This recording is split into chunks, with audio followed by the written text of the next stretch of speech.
Welcome, Daniel. How are you, my man? Good, Paulie. How are you, mate? Yeah, doing well, doing really well. About 1 week into lockdown 2.0, and I was feeling it a little bit earlier, I got to say. Saturday afternoon, Saturday morning, it was the first official day of weekend in lockdown 2.0, and it was just raining. It was bucketing down in Melbourne constantly, and I just felt like I was in prison, to be honest. I've spent plenty of days not leaving the house in the past, but just knowing that I couldn't leave the house was a little bit tough. Well, we've definitely been blessed with some good weather in Melbourne this past week. So hopefully everyone down south Is here is team. getting outside for some fresh air, but also taking good care and keeping that social distance responsibility that we all have. Yeah, absolutely. Sorry, I lost you there for a moment. We skipped because of the internet, but it seems like we're back on board. Great. Um, Today, we were having a chat just before we pressed record, and today we thought it'd be a great idea to have a chat about both of our experiences in, the world of time restricted eating. Now, I know me myself, I've done this on and off, more on than off for the last, I'd say, 2 years of my life, and I've experienced a whole host of benefits. Uh, and I'd love to hear a little bit about your experience with it as well, Dan.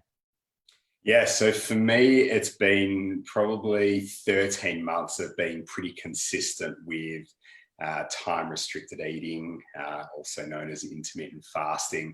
I didn't know too much about it, but I was interested in some friends and some people I know in the kind of health space who had been working with it and really enjoyed the benefits that they felt. And so I did some research, but it was more about testing it out for myself and seeing really what the benefits were. And one of the biggest challenges I had to face in the very first moment was waking up and not going to eat straight away, which is something that I love to do. And breakfast would have to be my favorite meal of the day. And so I went with the plan of eating from 12 p.m. Until 8 p.m. And so I usually wake up pretty early. And so I was a bit lost as what to do. And I also saw that although it was a challenge, I saw it as an opportunity as well to just get up, get busy, start my day productively, whether it be training or to work or, hanging out with the family. But, my focus was purely on being present to my surroundings and what I wanted to do rather than being consumed by the idea that I need to eat, because that idea was just a habit that I'd built up for most of my life. And now I was kind of cutting that and just saying, well, I'm just going to get up. I'm going to have a couple of glasses of water. I'm going to have a black coffee or a black tea or a green tea and just continue on until I reach that 12 o'clock time. And I have to say the first few weeks were quite challenging, but it's like that one day at a time approach, and it just became easier and easier, and I became less distracted. I feel like the habit broke, and then it just became easy, and I really looked forward to just getting up and not having to think, not even not having to think. I just didn't think about needing to eat. And then I started to understand about my relationship with food in general. And I just thought it's quite amazing just to see how I built up this story and this idea about, when I need to eat and how much I need to eat, and what I need to eat. And this intermittent fasting process and approach just really blew everything open, broke everything, like all ideas, all assumptions that I had about, especially breakfast, blew it out of the water. And I could see how I actually just didn't need to go down that path every day. It was just a habit. And so broke the back of that. And, still to this day, I find it amazing that, getting to 12 p.m., even 1 p.m. now, I mix it up a little bit. I'm a lot more flexible with it, but I really don't need to eat first thing in the morning. And it just creates a lot more spaciousness when I get up and I just do my morning routine, and then just, being with my daughter, and the time that I save from actually not having to be focused on eating has just meant that I can contribute in different ways and spend my time in different ways. And I love that. So it's kind of not just the process of food, the relationships change, but also with time. And that's been really good. Mm. Yeah, it's interesting what you say about how you had created, and this is something we've touched on a lot about habit formation, and you probably spent 37 years of your life creating the habit of eating breakfast first thing in the morning. And it really was just a habit that you'd reinforced day in, day out. And it took a little while for it to become unfamiliar to you. But once that becomes unfamiliar, that new habit starts to set in place, and it starts to be superimposed over the old habit. It's interesting how you can also still sit down and be part of the family. Like for me, I sit down and my daughter knows that when she's sitting down and having her breakfast, a cup of coffee or a cup of tea is her papa's breakfast, Yeah. and she'll look at me and she'll go, "Papa, you've got your coffee?" And I'll say, "Yes, I do." Love that. And I love that. My daughter as well this morning said, "Cup of tea, Dada? Cup of tea?" And while she's eating porridge. So it's perfect. I can relate. And I think that's a really important part of like food historically has been such an important part of tribalism, and being part of the tribe, being part of community and family, and being able to sit down and break bread together, so to speak. So, whether you're eating food or not, if you actually are sitting down with your family and you have something in your hand, you're still taking part in that community feel. And that's something that I've really kind of just been aware of during breakfast time when I sit down with my daughter and my wife. And then dinner is a different thing as well. I considered I had to make that decision between breakfast and dinner. When am I going to start my fast? When am I going to end it? And just to take a step back, the concept of intermittent fasting historically, there's been a lot of banter about it over the years recently. Technically speaking, that sweet spot, that window that a lot of science has kind of brought to the surface is a 16-hour fast, which is an 8-hour eating window. And historically, I tend to find between the hours of 12 p.m. and 8 p.m. to be the best time for me to be able to do that, because it gives me the opportunity to sit down with my family and have dinner 6:30, 7 o'clock, whatever it might be. And I also just find it easier to go through the AM session without eating calories. And just to touch on that, intermittent fasting, in my mind, is about not consuming calories. And there's a little bit of debate out there in the science world about what is fasting. Some people, a small element of the community, do say that you're not even allowed to have coffee or tea. You're not really allowed to have anything but water. For me, in my experience, having anything in the outside of the calorie world is fine. So coffee, herbal tea, black tea, whatever it might be, works quite nicely for me. And also having coffee, black coffee or tea, just gives me an opportunity to kind of keep me going throughout the morning. There are so many challenges that come up when it comes to that fasting period. You can get really bogged down with it, especially in the beginning. And I find it fascinating because it comes up for me. Actually, it's coming up for me now during the winter as well, because there's that, I'm just hungrier during the winter. You know, I'm colder. I'm I'm burning more energy to just stay warm, and that challenge of needing to have that, or thinking I need to eat that first meal a little bit earlier, is just becoming more and more present. So I've been having fun with those little challenges, and sometimes I'm just like, okay, so I'm going to eat at 11:30. No big deal. My world is not over if I eat at 11:30. But sometimes I like to ride the wave, you know. There's this, I don't know why I'm bringing this up, but there's this episode of Seinfeld where Kramer is in a test driver, he's in a test driving a car with the salesman, and they're trying to ride that, they're trying to ride the line between the petrol gauge, and I like to ride that line sometimes. I'm like, can I do it? Will I do it?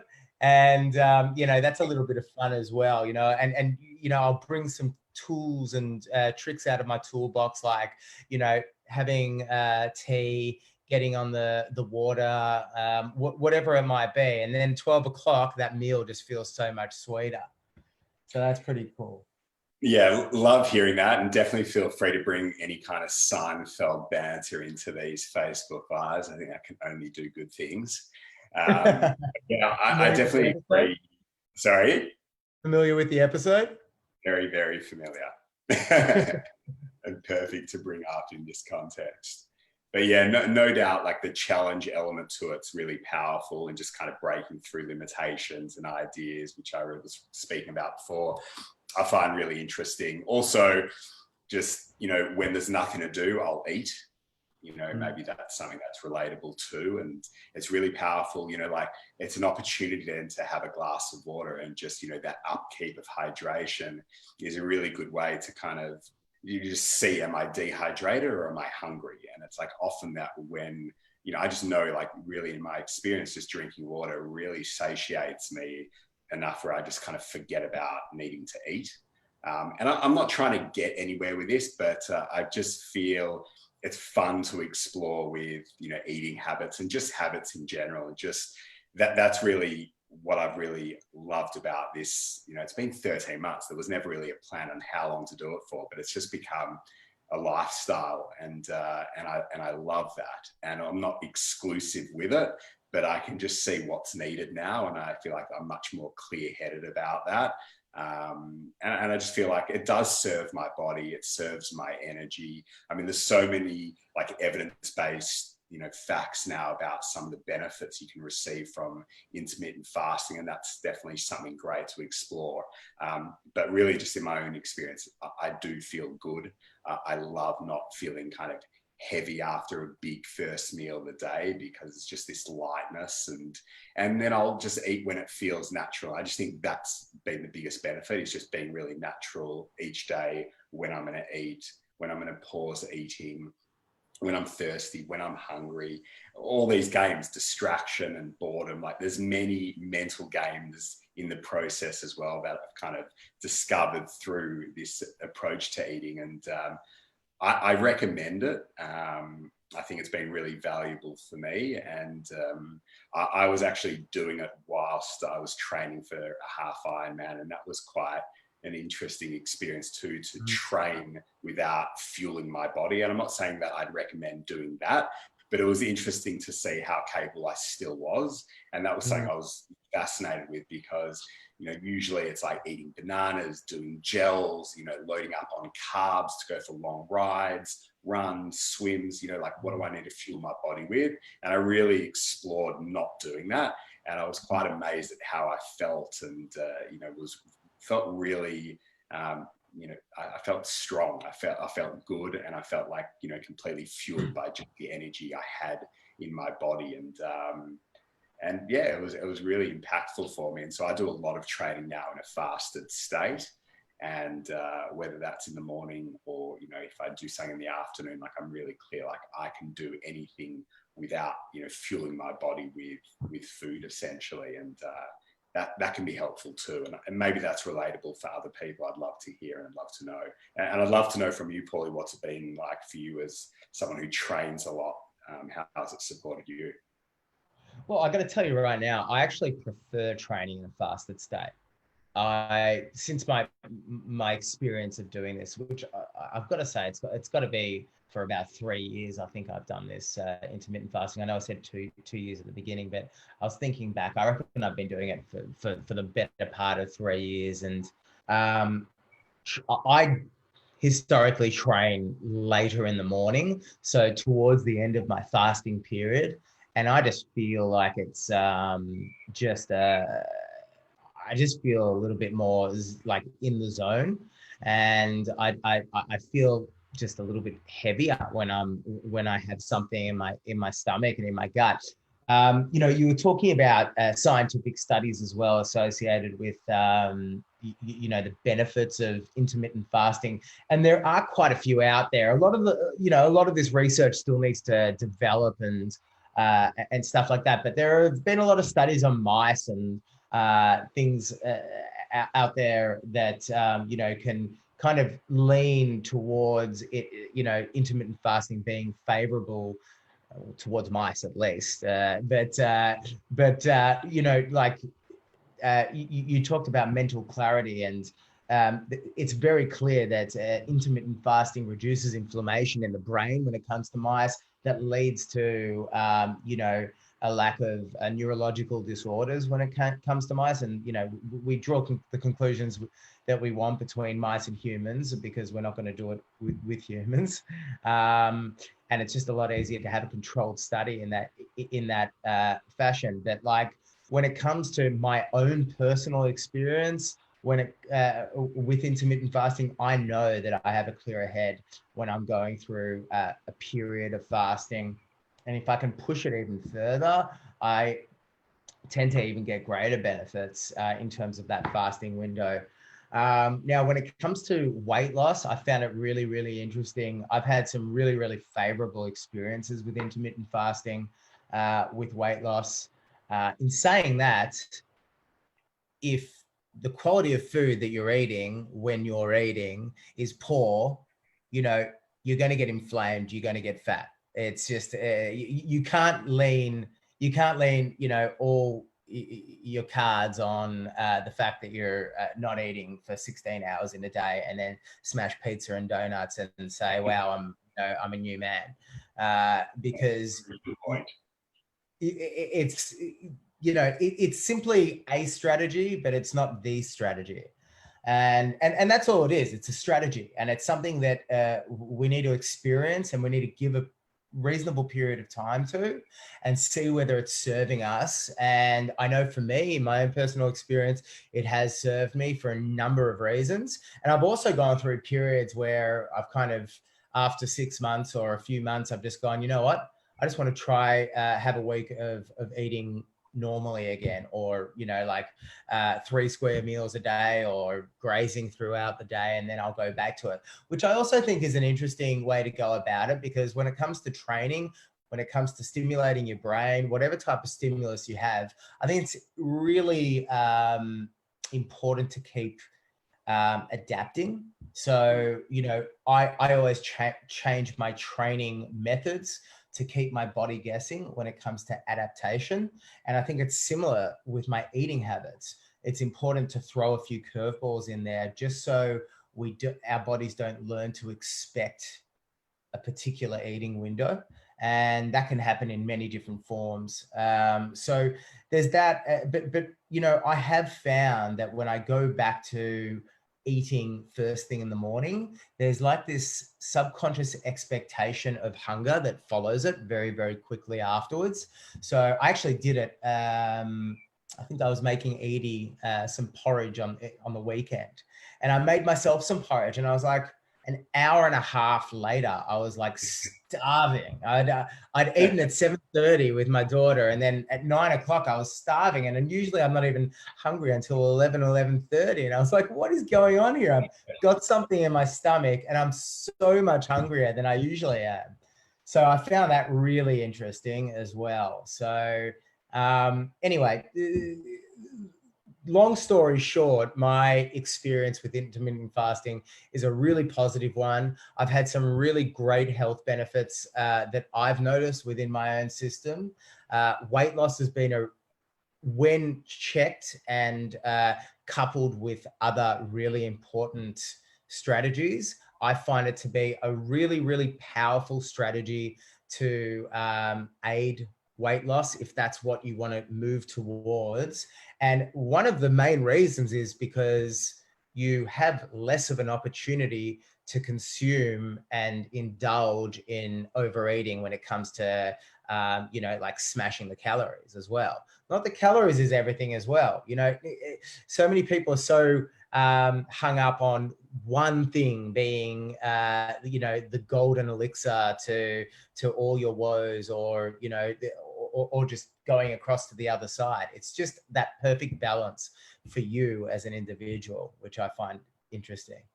Yeah. So, I mean, that was really valuable to hear. And I think it's, again, no one size fits all. So it's about testing something out, but also staying on point and on track with that for a decent period of time, just to see if you are experiencing benefit, and then just evaluating from there, because it's not for everyone. And I'm sure there's many people in the group here that have experienced, you know, some time with this approach, and it'd be amazing to hear about it. And this group is all about, you know, collaborating, sharing what's working, any breakthroughs, any challenges, and we'd love to hear from you. Or you know, if there's any questions that come up, feel free to you know, bring that as well to the group. And that's just really us sharing our experience of this, and we'll continue to do that as we test things out for ourselves, and that's in nutrition, lifestyle habits, and exercise as well. So look forward to next week, where we'll explore a new topic. And if there's anything you want to hear about, please do let us know. Comment below if there's anything there. And Paulie, thanks for your time. Great to hear a little bit about your experience. Same to you, Dan. Thanks, mate. And we will we'll be seeing you guys all in a week's time. Cheers, guys. Thank you. Bye-bye.